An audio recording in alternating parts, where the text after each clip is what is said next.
2015 is a big year for Al Golden and his Canes. Heading into his 5th season with a 28-22 record isn't too bad, but in Miami, where a program can boast 5 national titles in the last 32 years, there's bound to be some high expectations. Entering the fall with Rookie of the Year Brad Kaaya under center, Miami fans everywhere will be looking for some big wins. We're taking this opportunity to take a look at some of the biggest wins in the first 4 seasons of Al Golden's reign at the U. I'm Courtney Cox, and this is the ACC Now, brought to you by Ruby Tuesday. We want to hear from you too, Canes fans. Tweet us your list at the ACCDN. Now let's get right into it. We're taking these on by year, so let's start in 2011, Golden's first season at Miami. Canes fans had to be pleased week 2 when the 17th ranked Ohio State Buckeyes came to town. Lamar Miller took the first offensive play from scrimmage 54 yards on his way to a 184-yard rushing day.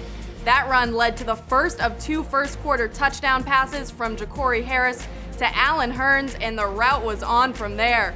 The Hurricanes defense held the Buckeyes to just 4 completions and only 209 total yards on the day, leading Coach Golden to say that's what Miami Hurricane football should be. It was early in 2012 when the Canes headed up to Atlanta to face Coastal Division rival Georgia Tech, and this game would be a wild one. Miami jumped out to a 19-0 lead at the end of the first quarter, but then Tech owned the second, scoring 22 unanswered points to take a 3-point lead at the half. The Yellow Jackets added 2 more touchdowns in the third quarter, but then Stephen Morris took over. Rallying the Canes from 17 points down, he finished the game with 436 yards passing. Morris hit Mike James with a 10-yard pass with less than 30 seconds left in regulation to force overtime. And then, on Miami's first possession in the extra period, James went 25 yards untouched for the win.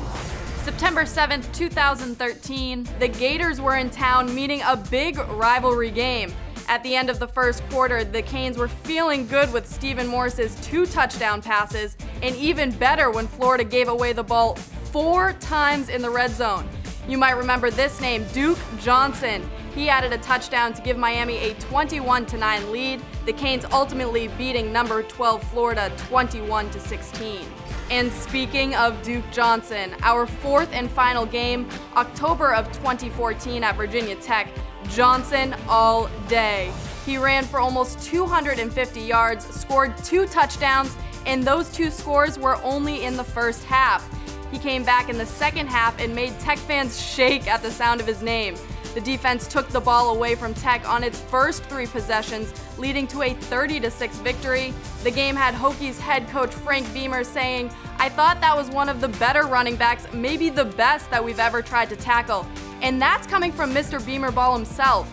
So there it is, the top 4 games during Al Golden's time in Coral Gables. What do you think, Miami? Did we hit the mark? Let us know. Tweet us at the ACCDN. And maybe we'll ask Al Golden himself what he thinks his top 4 games were with Miami next week at ACC Kickoff. You can find Miami coverage along with all the other ACC schools all next week from Pinehurst on theacc.com. I'm Courtney Cox, and that's your ACC Now, brought to you by Ruby Tuesday.